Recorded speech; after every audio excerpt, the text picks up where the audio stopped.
So, our first presenter today is Peter Sandor. With more than 30 years of experience in brand strategy and creating advertising, Peter brings a wealth of creative knowledge and fresh thinking to any client's table. Peter's been instrumental in developing numerous local and multinational brand campaigns. He has held senior leadership roles in multinational agencies McCann, JWT, Ogilvy, Bates and DDB in Australia and several countries in the Asia-Pacific region. Please welcome Peter Sandor. Thank you. Thank you. What we're going to do today is run a bit of a workshop where we're going to take a deep dive into your target audience. So we're going to try and hopefully understand your target better as a result of what we're going to talk about today. So I start with a question, and that is, what's the question inside your target audience's head? And if you think about it, it's a relevant question. If you know what is inside their head, and you ask the same question in a social media post or when I land on your website, you have my attention. So you have their attention, I should say. So are your assumptions correct? Because most people I talk to seem to think they know their target audience inside out. So I'm going to challenge that a little bit, and hopefully today with some of the exercises that we do, we'll discover some new questions that you can ask your target audience, and then we can get a better or a deeper understanding of what they are thinking. This workshop will help you to discover new questions that you can ask your existing and prospective clients to find new value offerings and innovations that will make their life easier and keep them coming back. That's a big promise. So help me to get there today. We've got a Mentimeter thing that we're going to do now, and it's a question. I'm going to ask you a question. If you asked your target audience, what do they believe the future of your category or industry looks like? What would they say? Would they know? Maybe your just category, not their category. Your category. What would they say if you said, what's the future of that category? So if you're in the wine industry and I asked you, what's the future of the wine industry? And then you'd say, well, we have to try and attract new customers because our old ones are dying off. Maybe something like that. Or we have to create new experiences that maybe haven't been there before. Self-paced, online, convenient. We've got 3 answers.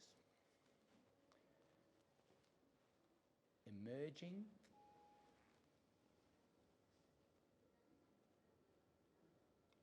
Innovative.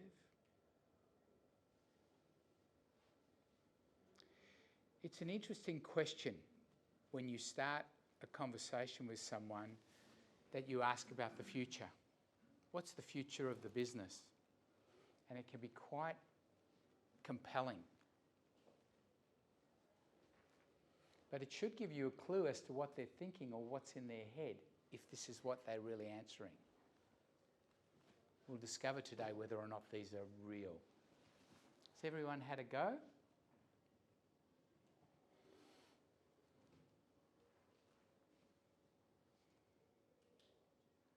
You know, I'm surprised that some of you haven't said, I don't know. Well, they don't know. They don't know what the future is. They're asking for you to guide them. There's one expletive, which is always handy. Anyway, it's a thought process, and we're just going to gradually work through it. So, next slide, if I may. So how do we scratch the surface and go beyond the obvious? Because quite often if I say to, I've got a commercial real estate client and I say to them, you know, what's inside your target audience's head? They go, price per square metre, sell it for the best price you can get at the best possible time. And I don't care about anything else. And that's not exactly true. They do care about their property. They may care about the people that buy the property or lease the property. But it's the default thing that most people will go to. They think about that sort of thing. My thing here is, could we be asking better questions? Because if we ask the right questions at the right time, maybe we can resolve what might be keeping them up at night. It may seem obvious, but not a lot of people really do this. So let's just have a work through it. Here's some other questions you could potentially ask. You know, have you ever thought about what your target audience thinks about you? You might say, you know, he's a bit daggy, but he seems to get the job done. Or he's really good looking, but doesn't have any attention to detail. What's going on in their head when they think about you? Same about the brand. What's going on with the brand and the brand experience? What are they really thinking about you?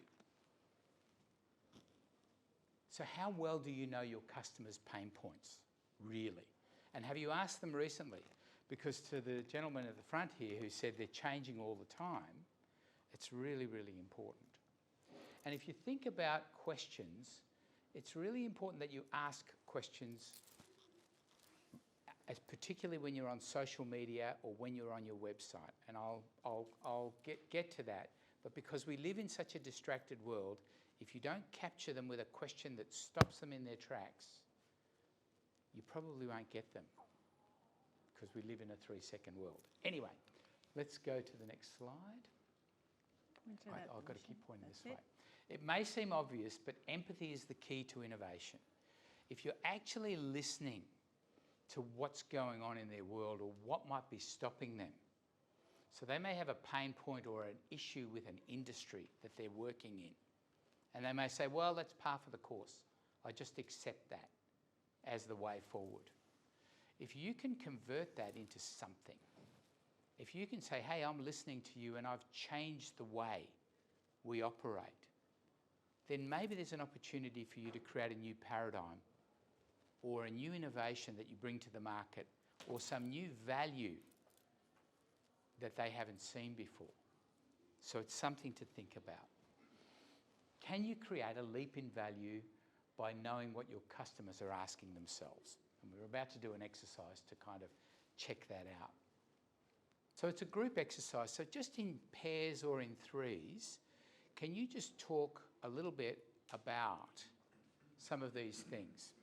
And what I'd really like you to do is in your mind's eye, and maybe you can spend 5 minutes on this just talking to the person next to you, or as I say in threes, if you imagine in your mind's eye your ideal client, someone that you've got or had for a while, that's a really great client that you've kept for a long time.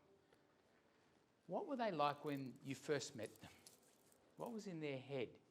What were the questions they were asking about whether or not they could trust your industry, trust your brand, or trust you? What were the things that they were thinking? What were they unsure about? And what was maybe preventing them from becoming a client, or the roadblock that was becoming the client? So if you talk to the person next to you and just maybe have a chat about that, and then I'd like to try and work with some of the questions that you come up with. But think about what were the questions that were in their head at the time when you met them. And this is your ideal client, someone who you want to keep or you're keeping because you've had them for a long time. Okay, so just take 5 minutes. Talk to the person next to you.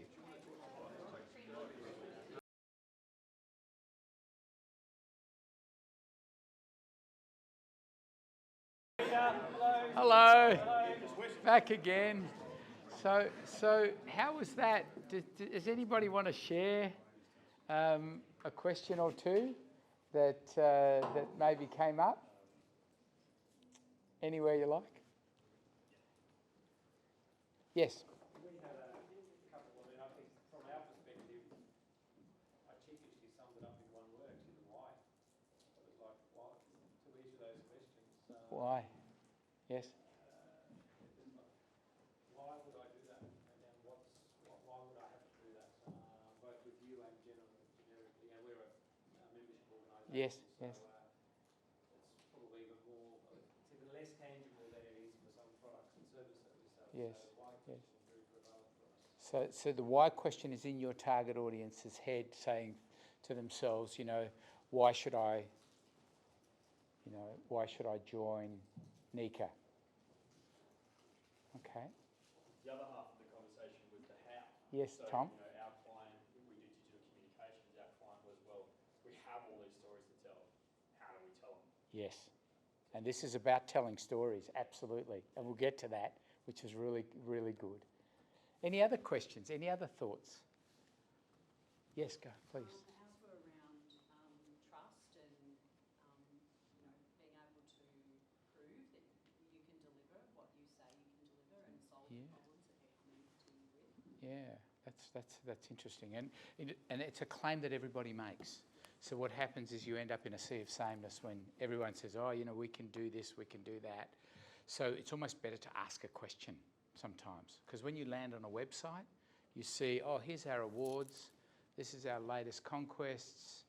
These are all our case studies of all the work that we've done that's really good. It's all about me. It's not even talking about you, but you're the person who's landed on my website. I should be asking you a question. How do you know you can trust me? Right? Maybe that's a question I can ask. Any other questions? Anybody else got? Anyone that wants to share? Yes. Yeah, linked to that, we were talking about credibility, similar to trust. We work with large enterprise corporates. Yes. We're a young, fresh tech company. Yes. Whilst we talk a good talk and we can show them everything digitally, they're in a suit and tie, we're in t-shirt and pants. Yes. Whether they can get over that culture difference and the bureaucracy to trust us enough to deliver what they genuinely need. Yeah, there's a fantastic opportunity for asking a question about that, about what sort of culture are you looking to work with? Is it that, and maybe are the suits charging you too much? Maybe there's something like that. Is that your pain point? Cost. Yeah, it could be. Anyone else? Yes. Coming back to the question you asked before, which one I always ask is what keeps you awake at night? Yes. It's understanding what, our model tends to be understanding, we look at our client as a superhero, who's their villain? How Yes. do we help them tackle their villain? Yeah. That's fantastic because you're the guide, which is the best place for a brand to be. But I mean, why is this important? It's important because what Tom said, we can build stories out of questions, but it's also about uncovering pain points. Because too often we go along and we think we're delivering a service or a product, and we just keep doing what we're doing. We've always been a chemical fertiliser company, says Insightec Pivot. We've made lots of money out of chemical fertilisers. And one day they woke up and said, actually, we need to be a soil health company because everyone's moving to organic product. So we need to start thinking differently. We need to start asking different questions. So it's an opportunity. And we'll come back to some examples of questions that are like that. Is there anyone else who wants to share before we move on? There's probably why switch. We've already got existing product, we've already got an existing service provider. Yes. We're okay with them. Why should we change to you? What's your main difference? Yeah. And then this isn't a retail sense, will our customers buy your product? Yes. So a lot of that is why switch. And then the other thing that prevents it is existing contracts in place. We like your product's fantastic, but at the moment we've got contracts with our existing suppliers, so we can't do anything. Yes, yeah. So it's the why switch, which is in my case, but that's quite relevant. So the why switch, if you think about that, is to sort of say, if you find the pain point that they may have, and you ask the question, is your existing supplier doing this? And if they're not, then there's an opportunity. There's a gap. So if the pain point is specific to your industry and there's something that they're not doing, then that's where you ask the question. Yeah? That could be a way of doing that. And we'll work on how we might be able to sort of answer that a little bit better. But that's the sort of thing that you need to be thinking about is what's the pain point? How can we address it?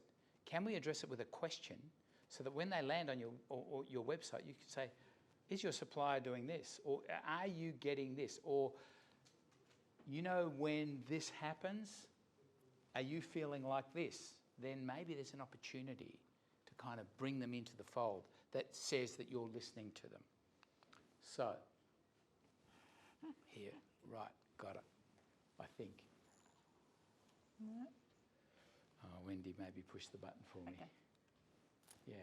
So it's not about you, it's about your audience.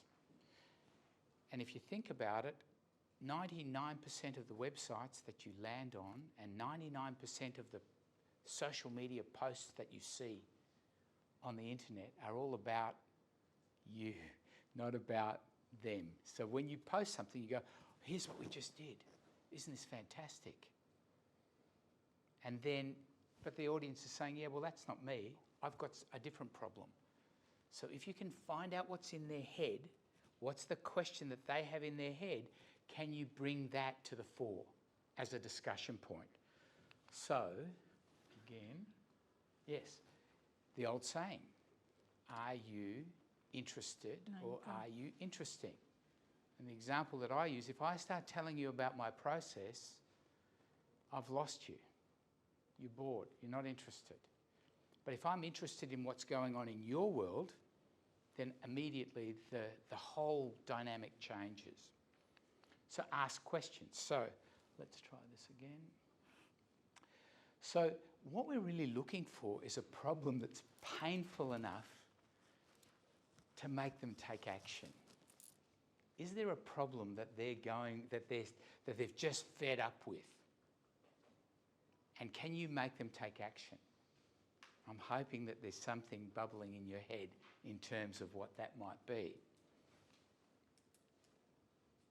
So for someone who's interested in developing a purpose-driven business, the perfect crossroad might be that they're solving a sustainable problem that's painful enough for people to take action. So that may be a thing that you could actually capture. But that's an example of that. Can we shake people into action? Can we highlight the problem that needs to be solved through a question rather than talking about how good we are? So, current pain points and insights. Have you done the research? And so we're going to do another Mentimeter now. And I just want to see if we can. Some people have answered already. How good's that? How did they do that? They must have seen that. By the way, this presentation will be available to anybody who wants it. So, so I've surveyed my clients in the last 3 months. I've surveyed my clients in the last year. I know my clients well enough that I don't have to ask, right? Or I never ask my clients because they don't know what they want. One.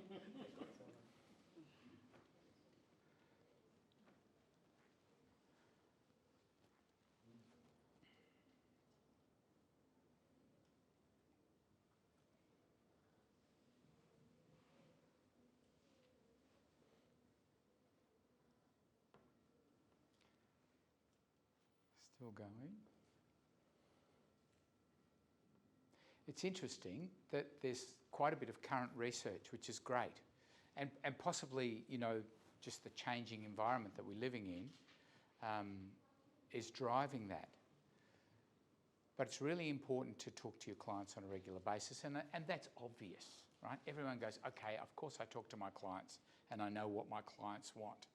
But sometimes an independent voice or an independent surveyor might be able to dig a little bit deeper, because think about the fact that you have a relationship with a client and they know you, they don't necessarily want to upset you. So there are examples of when the sales rep comes back and says, everything's great, but that's because the client likes the sales rep, doesn't want to hurt his feelings, doesn't want to get him in trouble with the boss. And could be the same for CEO. Yes? I think the question on the end is probably the wrong question. I think the question is I never ask them as they don't know what they want. Yes. The question really should be, sometimes they don't know what is possible. Yes, that's very true. Because there's a lot of times they just don't understand what the next step could be. It's the biggest. There's a lot of that, and I think that's right. I think that's right. But it's interesting to see that there's actually quite a bit of current discussions with clients, asking them questions. So I've gone backwards. How do I do that? Oh, No, here we you go. haven't. Okay. There you go. So before I go, I'll just go back to that previous slide, if I may. Yeah. So again, just think about this. You know, do you think that the client interactions give you an accurate insight? Are you getting really accurate information from your clients? And that may be, are you asking the right types of questions? So thinking about that, how do you develop the right types of questions? And we can talk about that. Asking them about the future, asking them where you can improve, all those sorts of things are opportunities to kind of get them to come out of their shell a little bit.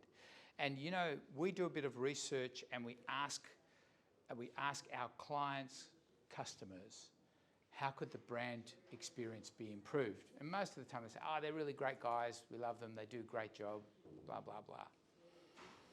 But when we say, but really there must be something they could be doing better.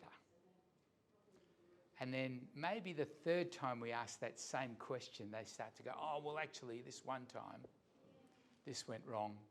They could be doing that better. And that is gold.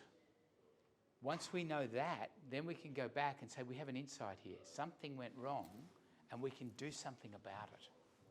We can say that we're listening, which would be great. So, next slide. And that's why I say consider getting an independent voice to dig in underneath and to go below the surface and try and find out what your clients are really thinking. So how many people here, maybe just a show of hands, have done target audience personas? Quite a lot. That's great. That's really good. And how did you find it? Any comments? What happened when you did a target audience persona? Did it help you? How did it help you? Often you find more than you thought you had. Yeah. Anyone else? Anyone? More? You mean more? Like more segments. More segments. Yeah, good. That's fantastic. That's exactly right. Did any? It showed us that different audiences have slightly different views of maybe what's even a similar problem, but they have a different take on it. Yeah. And was the purpose of doing the persona so that you could write to that persona? That was the thinking. And how did that go when you did that? Did it work? Did it cut through?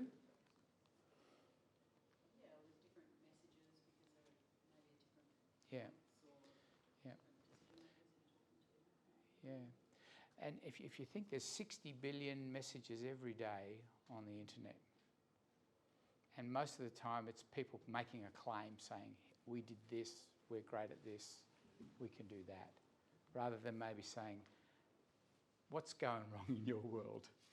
I think I know. I empathise. Let's work together to kind of innovate. So there may be some things that we could work there. I'm going to show you an example of some personas that we did for those of you who haven't done personas. And what it's for is for a company called Invictus Partners. And Invictus Partners are software licensing contractors, if you like. They help to get the client and the Oracles and the SAPs of this world to kind of work together. I'm going to quote Mario on Boiling the Ocean in a minute. Mario is in that same sort of space. But what we did was we said to them, think in your mind's eye, what was that customer going through when you first met them? And they said things like, the CEO's asking them to innovate, the CFO's cutting their budget and saying it's 10 or 20% compared to last year. They're getting audited by Oracle or SAP, right? And then what's happening is who are saying to them, you're getting close to end of life, maybe you need to spend a lot more money to take it to the next thing, and then you have to boil the ocean. And the biggest reason that CIOs get the sack is when there's a change of platform, right? So it's a scary situation. And so what we did was we used that as the basis to start doing some personas for these guys. So I hope everyone understands that thinking. But what it's about is a person who's under pressure. they're asked to innovate, their costs are getting cut, and they're looking at all sorts of bullying from their software vendor. So, let's see what they look like. So we started with Fearless Freddy. Actually, when we first met him, he was frustrated Freddy. But what happened was he's flustered, he's frazzled, he's just been given an audit, he's got a lot to do. How can we help him? How can we help him? And if Invictus Partners is about equity, bringing equity into the software negotiation, the contract negotiation, this is a guy who needs their help. Or Savvy Sophie, who, you know, for her it's the same shit, different year, right? And then what she says is, you know, she used to be stingy, Sophie, because it's all about cost cutting. How can I cut costs and still provide the same quality? So she's an interesting one. But then we said, is that all? And there were more. So we've got another one coming up. Try a slide, hold on. There you go. So we've got Innovative Ingrid, and she's thinking about, you know, especially about the future. She's being challenged by the CEO to what can we do? How can we innovate? And without ever becoming isolated, Ingrid, you know, she really, because that's where she was isolated Ingrid. She's now innovative Ingrid because she could rely on the trusted advice that she got from Invictus Partners. So these are just personas. And so, of course, Assured Arnold, he thought he was on top of the heap, or he was the top shit, but has concluded that he is in fact in it. And when we met this client, they were very strong on the expletives. That was a part of their personality. They really, you know, they said, like, we swear a lot, right? So I've toned down some of these, the next ones, but this is, so I want to talk about what Rebecca said the other day, because it had a profound effect on me. Rebecca presented a couple of months ago, and she was talking about a pattern interrupt. And I thought that's really what we're all looking for. When we land on a social media feed of some sort, if it's your LinkedIn, what happens is if it's 6 ways, here's 6 things you should do before you've already flicked it. You don't even want to know, right? But if you can create a pattern interrupt where you ask a question, then maybe there's a way forward. So it was a really interesting one. So how can you ask a question that stops them in their tracks? And so here's what we did for Invictus. Are you getting screwed by your software vendor, right? We take the friction out of the software license management so that you can be sure you're achieving the greatest value and compliance. Get back on top, right? And another one is, you know, do your software contracts make you want to swear? We take the swearing out of software license management and we help you to reclaim control. We swear so you don't have to, right? Right? Invictus Partners. And it became a campaign. So what actually happened was that, you know, so are you getting screwed by your software vendor was very relevant. And it was also to try and get them out of a sea of sameness where in the IT industry, it's always a picture of suits shaking hands in front of whiteboards with a nice view in a boardroom, right? So we thought, why don't we do a retro surprise campaign where this guy's clearly surprised because he's getting screwed by his software vendor, right? So it turned into a campaign, and they just recently went to the Gartner conference and they took them as postcards. And so on the Are You Getting Screwed, they put a branded condom and it had a sticker on it saying, for your protection, right? And then they had, for this guy, they had a mouth guard. So they said, because are you getting pushed around by the big guys, right? So they had a mouth guard. And then there was another thing that they did. They had a swear jar as well that they used. So when you ask these questions, feeling brainwashed by the big software guys. Whoops, I took one too many. The desired response is, we are getting brainwashed by these guys. Maybe we should talk to Invictus partners because they understand our problem. And that's the argument for good questioning. If you can create the question that's in their head or that they're suffering, then that's the opportunity. Now, creating a leap in value. It's all about this. If I can ask you a question, it has to lead to something that they haven't heard before. Can you create a leap in value for your customers? Or do you just want to live in a sea of sameness and provide what everybody else provides? And this is the million-dollar question. We've got to try and get to this. It's simple, but it's not easy. So how do we do that? And I think by answering the question that's in their head, can you create a leap in value in their category or industry and build a new paradigm? Find a new paradigm for your industry. Could you become a category of one? Could you swim into a new blue ocean? And for CEOs, this is a great challenge. When you ask them that question, they want to respond. They want to innovate. It's incumbent on them to innovate. So it's really, really powerful. It makes them stop and think. And again, Rebecca, thank you, it's a pattern interrupt.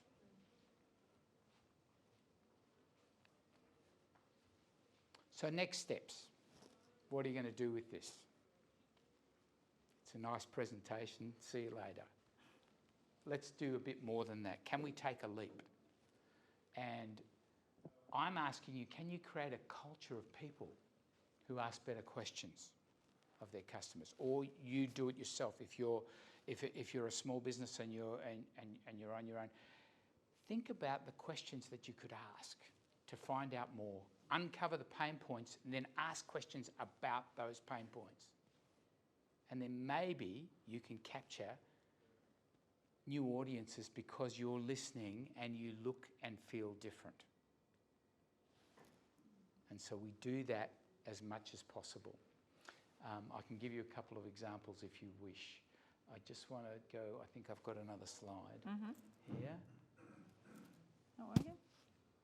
Okay, so I've got a little bit of friend from a heavyweight here, or a little bit of help from a heavyweight, I should say. The aim of marketing is to know and understand the customer so well that the product or service fits them and sells itself.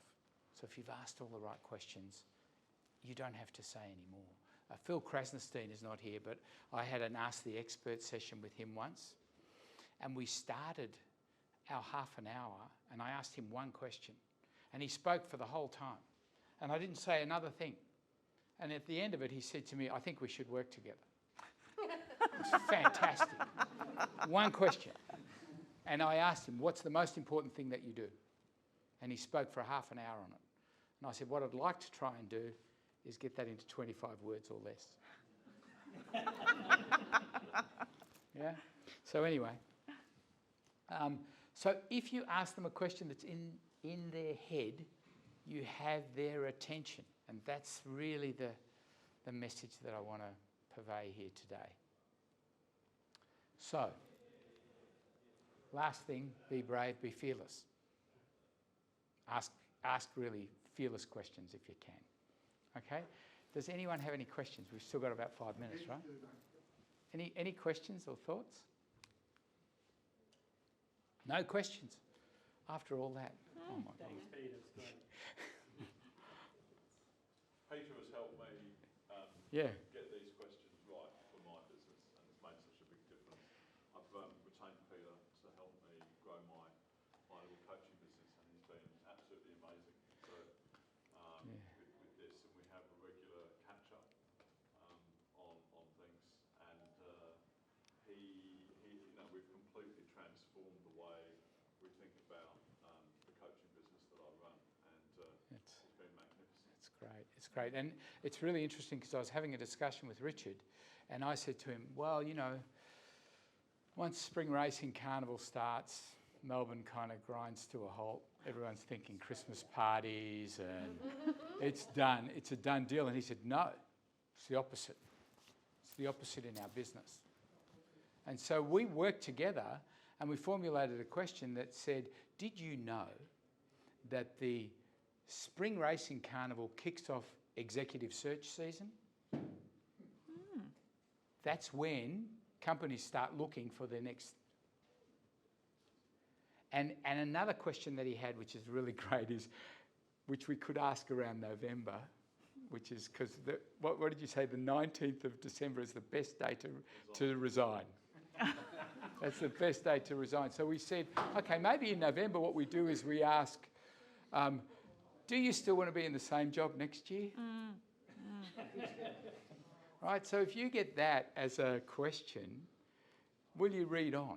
And that's what we want to try and do, is get you to read on or capture your attention, I should say. All done? Thank you very much.